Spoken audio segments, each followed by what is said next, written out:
Bahkan Dimas sampai tahu masalah ini. Masalah keluarga besar mereka berdua prayoga dan Adwijaya yang tak harmonis. Ini sangat mengagumkan bagi Reiko yang memilih mendengarkan dulu, karena dia tidak tahu kemana arah pembicaraan mereka. Semua ini karena memang masih ada hubungannya dengan Radit. Kau punya bisnis dengannya, dan dia memang sangat berhati-hati sekali dengan orang-orang yang memang berbisnis dengannya. Kau tahu kan, tidak mudah untuk mempercayai orang di zaman sekarang. Dan lagi, kita juga tidak bisa menebak apa isi pikiran orang lain. Seakan Dimas ini sebagai jubirnya Radit. Di sini Reiko pun akhirnya mengangguk dan tertawa kecil. Pak Dimas, saya berterima kasih sekali pada Anda yang tidak ikut campur dengan urusan pribadi saya.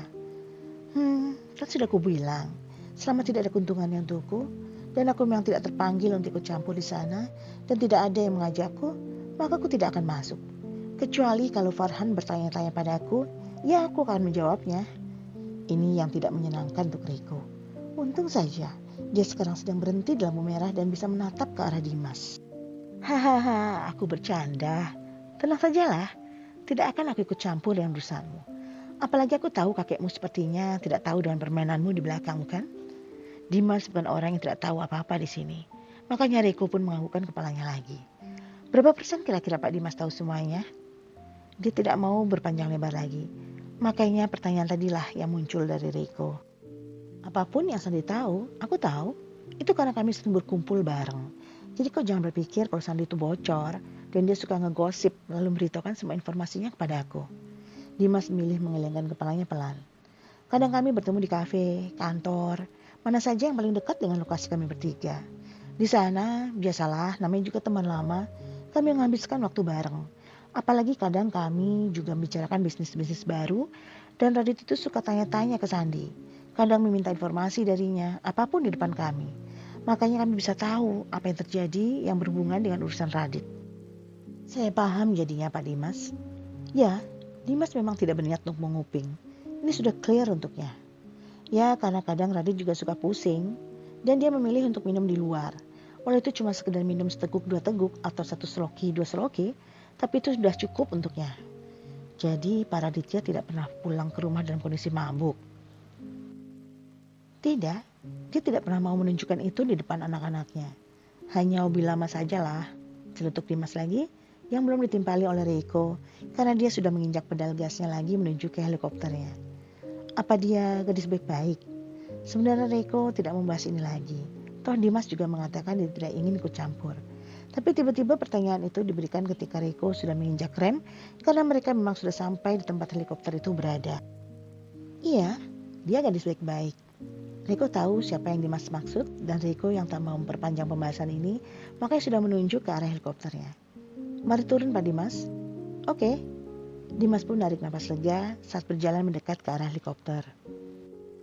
Tapi kalau aku tahu kau juga mau datang ke sini dan bawa benda ini, harusnya aku tadi ikutan denganmu dari Jakarta bareng saja. Dan tak perlulah aku beli tiket seperti ini. Ya lumayan, 500.000 kan buat bayar tiketnya. Sebuah pernyataan dari Dimas yang lagi-lagi membuat kepala Reiko berkedut pening. Pak Dimas jangan bercanda. Anda datang ke sini benar-benar dengan penerbangan ekonomi.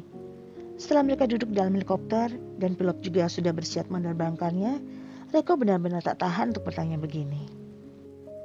Seorang Dimas, pemilik bisnis telekomunikasi terbesar di Indonesia, tentu saja tidak mungkin tidak mampu untuk membeli satu buah jet pribadi, atau kalau tidak mau, beli pasti sanggup untuk membayar ongkos naik pesawat jet pribadi. Lalu, kenapa yang dipilih adalah pesawat komersial, ekonomi lagi? Reiko tidak paham bagaimana cara berpikir Dimas. Yalah, dengan penerbangan ekonomi, emang kenapa? Salah aku naik penerbangan ekonomi kah? Aku rasa siapa saja boleh beli tiketnya. Tidak ada yang salah, tentu saja Reiko mengelengkan kepalanya. Tapi, apa Anda merasa aman dengan penerbangan ekonomi?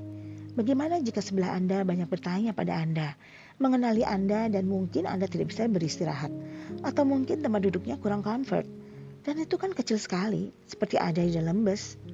Reiko sangat surprise sekali dan kehidupan teman Radit ini sungguh berbeda dengan Radit sendiri yang segalanya sebawah, dan Dimas justru kebalikannya. Oh, kalau aku ingin mewah-mewah juga bisa.